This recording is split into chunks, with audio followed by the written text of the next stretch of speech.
রেলওয়ের group D এক্সামের জন্য তোমাদের আরও একটি প্রিপারেশন ক্লাস আমরা নিয়ে চলে এসেছি। আজকে যে প্রশ্নগুলো রয়েছে সেগুলো গ্রুপ ডি এক্সাম 2012 সালে আসা প্রশ্নপত্র থেকে রয়েছে। আজকের প্রথম প্রশ্নটি হচ্ছে লেড পেন্সিলে থাকে option A graphite, option B হিরক, option C lead, option D lead sulphate. সঠিক উত্তরটি কী হবে? লেড পেন্সিলে থাকে অপশন এ গ্রাফাইট থাকে লেড পেন্সিলে। এই প্রশ্নটি কিন্তু গ্রুপ ডি এক্সাম 2012 সালে কিন্তু এসেছিল। ঠিক আছে, খুব গুরুত্বপূর্ণ আজকের ক্লাসটি, কারণ আজকের প্রত্যেকটি প্রশ্ন রয়েছে তোমাদের বিগত বছরে যে প্রশ্নপত্র রয়েছে সেই প্রশ্নপত্রের উপর ভিত্তি করে। বিগত বছরে যেসব প্রশ্নপত্র থাকে তার মধ্যে থেকেই তোমাদের কিন্তু 40-50% প্রশ্ন এবছর পরীক্ষায় আসবেই বা আসে। প্রত্যেক বছরই কিন্তু এরকম হয় যে আগের বছরে যেসব প্রশ্নপত্র রয়েছে তার মধ্যে থেকেই কিন্তু 50% নাম্বার বা 50% প্রশ্ন কিন্তু তোমাদের লেটেস্ট পরীক্ষায় যে পরীক্ষা হবে সেই পরীক্ষাতে কিন্তু আসে। সেই জন্য তোমাদের বিগত বছরের প্রশ্নপত্রগুলো খুব ভালো করে সমাধান করা দরকার। দেখো 2 নম্বর প্রশ্নটি রয়েছে, নিম্নলিখিত কোন গ্যাসটি হিমায়নের জন্য ব্যবহার করা হয়ে থাকে? নিম্নলিখিত কোন গ্যাসটি হিমায়নের জন্য ব্যবহার করা হয়ে থাকে? এই প্রশ্নটিও কিন্তু গ্রুপ ডি এক্সাম 2012 সালে পড়েছিল। Option A acetylene, option B ammonia, option C radon, option D ethylene. সঠিক উত্তরটি কী হবে? হিমায়নের কাজে ব্যবহার করা হয় অ্যামোনিয়া। অপশন বি সঠিক উত্তর, অ্যামোনিয়া হিমায়নের জন্য ব্যবহার করা হয়। যে ফ্রিজে যেগুলো থাকে, যে গ্যাসটি থাকে সেটাই অ্যামোনিয়া। দেখে নেব নেক্সট প্রশ্নটি, 3 নম্বর প্রশ্নটি কী রয়েছে? কোন ধাতুকে ছুরি দিয়ে কাটা যায়? খুবই গুরুত্বপূর্ণ একটি প্রশ্ন রয়েছে, ভেরি ইম্পর্টেন্ট প্রশ্নটি। কোন ধাতুকে ছুরি দিয়ে কাটা যায়? গ্রুপ ডি এক্সাম 2012 সালে কিন্তু এই প্রশ্নটি এসেছিল। ঠিক আছে, অপশন এ রূপো, option B sodium, option C zinc, option D aluminium. রূপো, সোডিয়াম, জিঙ্ক না অ্যালুমিনিয়াম, কোন ধাতুকে ছুরি দিয়ে কাটা যায়? সঠিক উত্তরটি হয়ে যাবে সোডিয়াম। অপশন বি হয়ে যাবে সঠিক উত্তর, সোডিয়ামকে ছুরি দিয়ে কাটা যায়। 4 নম্বর প্রশ্নটি কী রয়েছে দেখে নেব। 4 নম্বর প্রশ্নটিও খুবই গুরুত্বপূর্ণ একটি প্রশ্ন। ঝালাইয়ের কাজে ব্যবহৃত উত্তপ্ত শিখা প্রস্তুতিতে কোন গ্যাস ব্যবহৃত হয়? ঝালাইয়ের কাজে যে ব্যবহার করা হয়, উত্তপ্ত শিখা প্রস্তুতি করা হয়, সেই শিখা প্রস্তুতিতে কোন গ্যাসটি ব্যবহার করা হয়? গ্রুপ ডি এক্সাম 2012 সালে প্রশ্নটি এসেছিল। Acetylene, ammonia, propane, ethylene. সঠিক উত্তরটি কী হবে? Acetylene, ammonia, propane, ethylene. সঠিক উত্তর হয়ে যাবে অ্যাসিটিলিন কিন্তু ঝালাইয়ের কাজে ব্যবহার করা হয়ে থাকে। ঠিক আছে, যেটি উত্তপ্ত শিখা তৈরি করে। নেক্সট প্রশ্নটি কী রয়েছে 5 নম্বরে? SO2 জলে দ্রবীভূত হয়ে যে অ্যাসিড তৈরি করে সেটি কি? গ্রুপ ডি এক্সাম 2012 সালে প্রশ্নটি এসেছিল। SO2 জলে দ্রবীভূত হয়ে যে অ্যাসিড তৈরি করে সেটি কি? Sulphuric acid, sulphurous acid, sulphonic acid না কোনোটি নয়? দেখো SO2 জলে দ্রবীভূত হয়ে কিন্তু সালফিউরাস অ্যাসিড তৈরি করে। অপশন বি হয়ে যাবে সঠিক উত্তর, সালফিউরাস অ্যাসিড। নেক্সট প্রশ্নটি কী রয়েছে দেখো 6 নম্বরে, মিষ্টি সাজাতে কোন ধাতুর অত্যন্ত পাতলা চাদর ব্যবহার করা হয়? দেখবে তোমরা মিষ্টির দোকানগুলোতে দেখবে যে রকমারি সব মিষ্টি থাকে, তার মধ্যে দেখবে এক রকমের প্রলেপ দেওয়া থাকে, মিষ্টির উপরে এক রকমের চাদর দেওয়া থাকে বা প্রলেপ দেওয়া থাকে।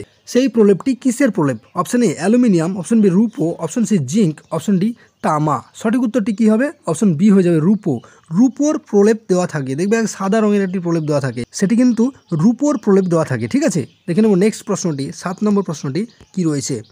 নিম্নলিখিতের মধ্যে কোনটি রাসায়নিক পরিবর্তন নয়? গ্রুপ ডি এক্সাম 2012 সালে এই প্রশ্নটি এসেছিল, খুবই গুরুত্বপূর্ণ একটি প্রশ্ন। নিম্নলিখিতের মধ্যে কোনটি রাসায়নিক পরিবর্তন নয়? এই রাসায়নিক পরিবর্তন ও ভৌত পরিবর্তন, এইসব পরিবর্তন থেকে কিন্তু প্রশ্ন অবশ্যই আসে। অপশন এ কয়লার দহন, অপশন বি দুধ থেকে দই তৈরি, অপশন সি বরফের গলন, অপশন ডি খাদ্যের পচন। দেখো পরিবর্তন, রাসায়নিক পরিবর্তন এবং ভৌত পরিবর্তনের মধ্যে তফাৎটি কি ভালো করে দেখে নাও। রাসায়নিক পরিবর্তন হচ্ছে সেই পরিবর্তন যেটি একবার পরিবর্তন হয়ে যাবে কিন্তু পুনরায় আগের অবস্থায় আর ফিরে আসবে না। ভৌত পরিবর্তন হচ্ছে সেই পরিবর্তন যেটি একবার পরিবর্তন হয়ে আবার আগের অবস্থায় পুনরায় ফিরে আসবে, তাকে বলে ভৌত পরিবর্তন। এখানে প্রশ্নটি রয়েছে দেখো, নিম্নলিখিতের মধ্যে কোনটি রাসায়নিক পরিবর্তন নয় বলেছে? রাসায়নিক পরিবর্তন নয় মানে সেটি কী হবে? অবশ্যই ভৌত পরিবর্তন হবে। ভৌত পরিবর্তন আমি কী বললাম? যেটি পুনরায় আগের অবস্থায় ফিরে আসবে। কয়লার দহন, কয়লাকে যদি একবার পোড়ানো যায় তাহলে সেটি ছাই তৈরি হয়ে যাবে। ছাই তৈরি হয়ে গেলে সেটি কি আর আগের অবস্থায় ফিরে আসবে? অবশ্যই আসবে না। দুধ থেকে দই তৈরি হওয়ার পরে সেটি কি আর দুধে আসবে? আসবে না। বরফের গলন, অবশ্যই বরফের গলন, বরফকে গলে জলে পরিণত হয়ে গেলে পরে সেই জলটিকে আবার পুনরায় কিন্তু বরফে পরিণত করা যায়। তাহলে অবশ্যই এই প্রশ্নটির সঠিক উত্তর এটি হয়ে যাবে অপশন সি। নিম্নলিখিতের মধ্যে কোনটি রাসায়নিক পরিবর্তন নয়? সঠিক উত্তর হয়ে যাবে অপশন সি। খাদ্যের পাচন, খাদ্য যদি পচে যায় বা পাচিত হয়ে যায় তাহলে সেটি কি আর পুনরায় খাদ্যে রূপান্তরিত হবে? অবশ্যই হবে না। তাহলে অপশন সি হয়ে যাবে সঠিক উত্তর। নিম্নলিখিতের মধ্যে কোনটি রাসায়নিক পরিবর্তন নয় বা কোনটি ভৌত পরিবর্তন, সেটি সঠিক উত্তর হয়ে যাবে বরফের গলন। দেখুন নেক্সট প্রশ্নটি কী রয়েছে 8 নম্বরে, ভিনিগারে উপস্থিত অ্যাসিড হলো? প্রশ্নটি গ্রুপ ডি এক্সাম 2012 সালে পড়েছিল। ভিনিগারে উপস্থিত অ্যাসিড হলো option A formic acid, option B acetic acid, option C sulphuric acid, option D nitric acid. ভিনিগারে কোন অ্যাসিডটি উপস্থিত থাকে? তোমরা কি পারবে? পারলে পরে তাড়াতাড়ি কমেন্ট করে দাও। দেখো ভিনিগারে অপশন বি হয়ে যাবে সঠিক উত্তর, অ্যাসিটিক অ্যাসিড থাকে। ঠিক আছে, ভিনিগারে কিন্তু অ্যাসিটিক অ্যাসিড থাকে। নেক্সট 9 নম্বরে কি রয়েছে? কয়লায় থাকে প্রধানত। গ্রুপ ডি এক্সাম 2012 সালে এই প্রশ্নটি এসেছিল। কয়লায় কি থাকে? Option A hydrogen, option B oxygen, option C carbon, option D sodium. কয়লাতে কি থাকে? কার্বন থাকে। অপশন সি হয়ে যাবে সঠিক উত্তর, কার্বন থাকে। ঠিক আছে, নিম্নলিখিত কোন গ্যাসটি প্লাস্টিক উৎপাদনে ব্যবহৃত হয়? প্লাস্টিক উৎপাদনে কোনটি ব্যবহৃত হয়? এটিও গ্রুপ ডি এক্সাম 2012 সালে আসা প্রশ্নপত্র। ঠিক আছে, option A methane, option B butane, option C helium, option D ethylene. দেখো option A methane, option B butane, option C helium, option D ethylene. বলেছে প্লাস্টিক তৈরিতে বা প্লাস্টিক উৎপাদনে ব্যবহৃত হয় কোন গ্যাসটি? খুবই গুরুত্বপূর্ণ একটি প্রশ্ন, ভেরি ভেরি ইম্পর্টেন্ট। ঠিক আছে, প্লাস্টিক উৎপাদনে যে গ্যাসটি ব্যবহৃত করা হয় সেটি হচ্ছে option D ethylene. Ethylene plastic উৎপাদনে ব্যবহার করা হয়। ঠিক আছে, নেক্সট 11 নম্বরে কি রয়েছে? নিম্নলিখিত কোন গ্যাসটি সবচেয়ে বেশি সংখ্যক ধাতুর সঙ্গে বিক্রিয়া করে? সবচেয়ে বেশি সংখ্যক ধাতুর সঙ্গে কে বিক্রিয়া করে? গ্রুপ ডি এক্সাম 2012 সালে আসা প্রশ্নপত্র।